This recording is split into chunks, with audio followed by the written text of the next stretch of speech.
review of the 2014 Chevrolet Corvette Stingray.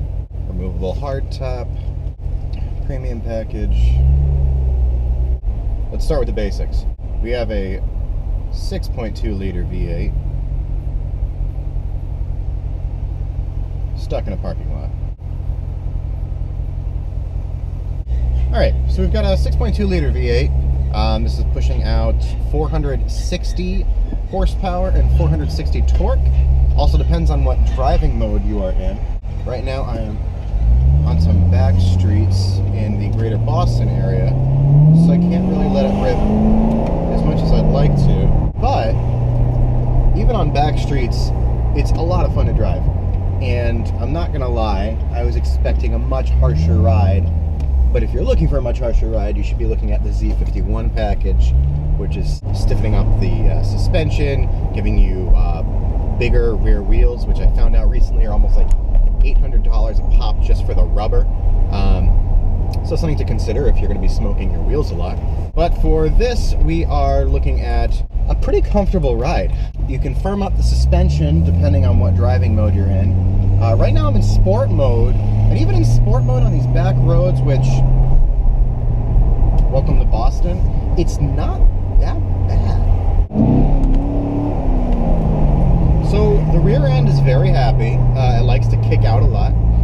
In manual mode especially, you don't put your foot down past quarter throttle if you're going under 20 miles an hour.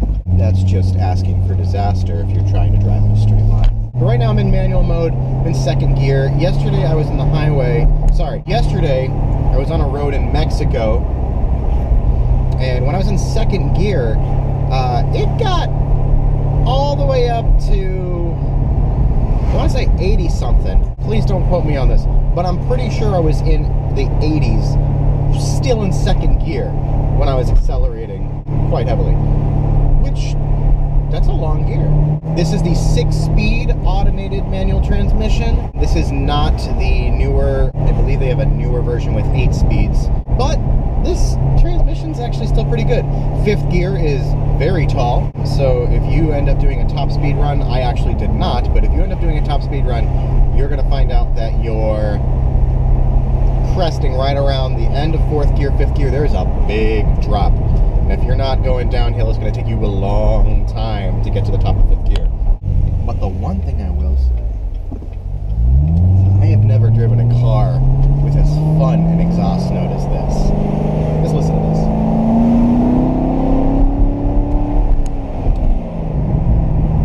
I mean, doing 30 miles an hour, but it sounds like I'm on a racetrack, right?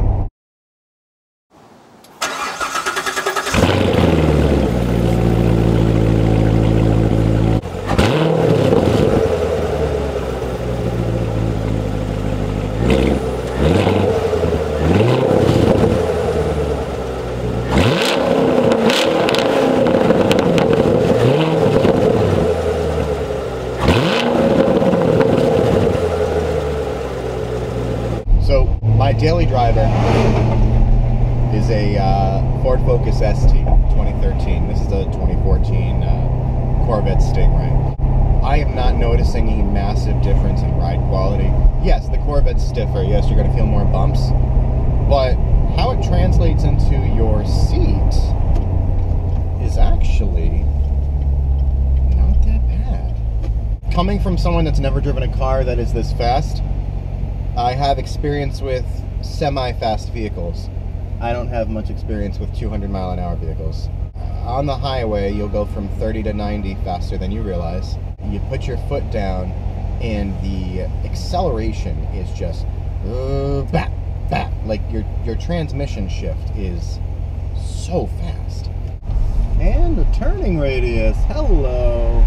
That's impressive. Okay. This car is wide. How wide, might you ask? Much wider than normal. I don't know the specs. Oh, back to the sound. Honestly, that's my favorite part about this vehicle. Yes, you could put a new exhaust and it'd be loud all the time. It's got an active exhaust management system because at idle, if it was constantly going, it would be too loud for legal limits. But right now I have it in something called Sport. It keeps a couple nannies on just in case your tail gets really happy. put it into track, and if you have no idea what you're doing and you're driving on a side street, technically you're not supposed to drive it on the road in track mode. I have not done it, don't feel like doing it, don't feel like smacking up this car. But sport mode is fine.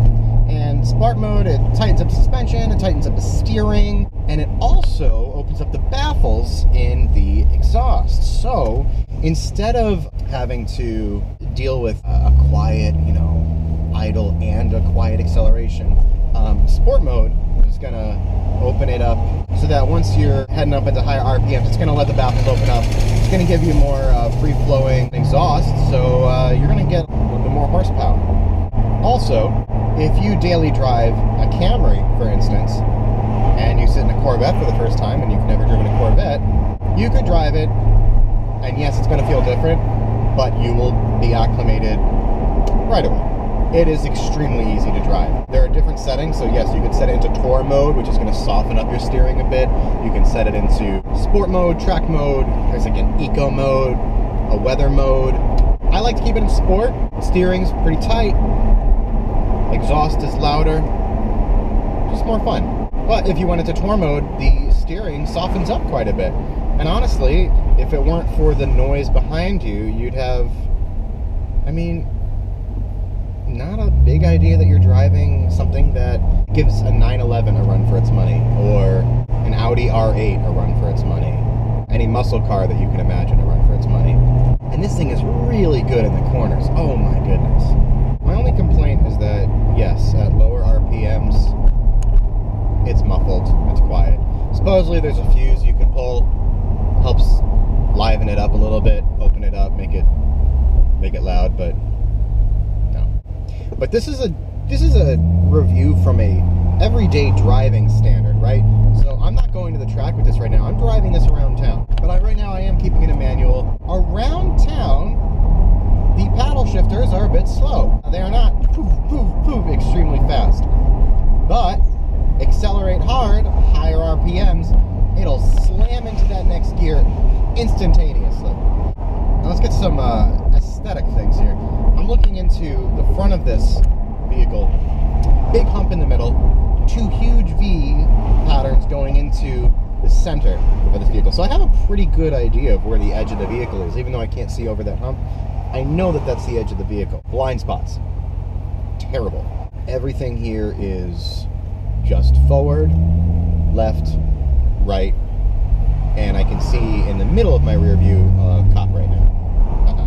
I don't know, maybe you can see that too, but maybe in this video you can also see that the current field of vision from my back left and back right is nil, and the side view mirrors don't actually do much to help that at all. They are extremely small for a car this size. There's no bubble, there's no blind spot mirror or setting, there's nothing.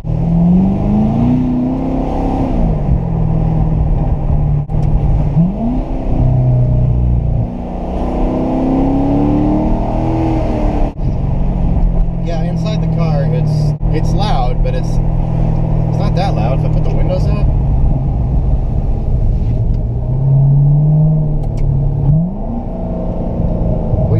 is the engine intake noise. You're not actually hearing the exhaust as much. You get those nice pops and gurgles though. Those are fun. But inside, this is actually a very nice place to be.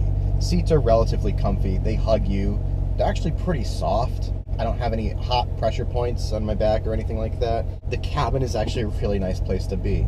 For a while, I almost felt like the fit and finish of the Camaro was nicer than the Corvette, but the C7, they really changed that quite a bit.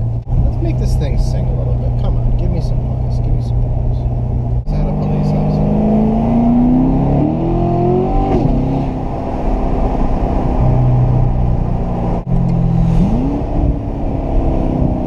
Downshifts are fun. There's real engine braking. Like, from 40 down, there's a nice amount of engine braking that you can use in first gear too. Yeah, the interior of this is really nice. Everything's leather wrapped. No Alcantara in this cabin. Sort of cloth on the roof and cloth on the pillars, but it doesn't feel cheap. The screen has this nifty feature where you can put your belongings that are valuable in while you have the top off, so that you don't have anything going missing, flying through the air.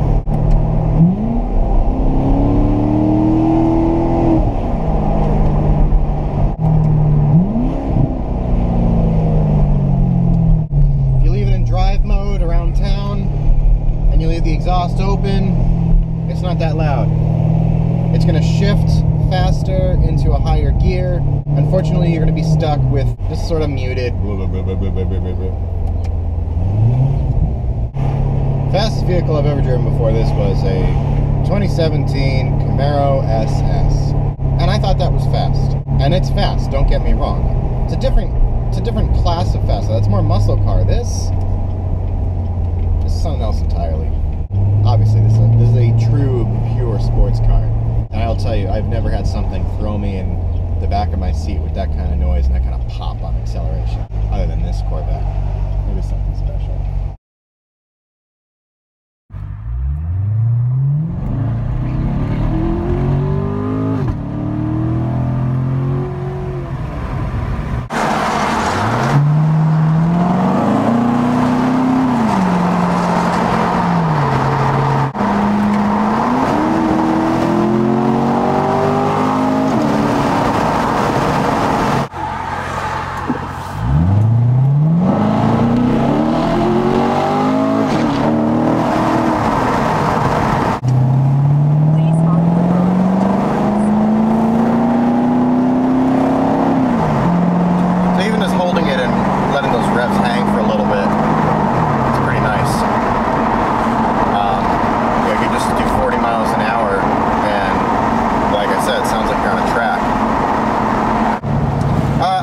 It's a little bit difficult to put down a actual authentic 0 to 60 time.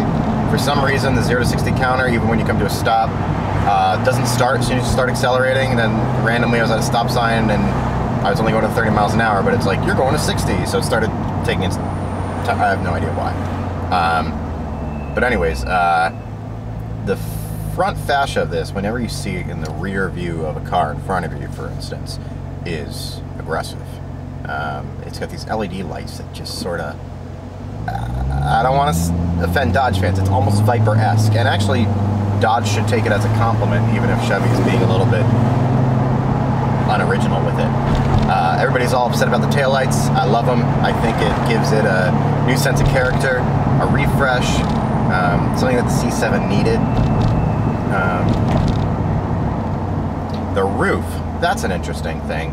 To take the roof off, you unlatch two things in the front and one thing in the middle, and it's only 14 pounds, so you can literally lift this up yourself and put it in the trunk. It'd be sweet if it was automated, but it's so simple I can't really complain. Manual transmission mode will stay in the gear that you select it for as long as you want. It'll let you start in second all day. Oh, and looks, everybody is staring at this car. And I have to admit, not everybody thinks it's a Corvette right away. People aren't super familiar.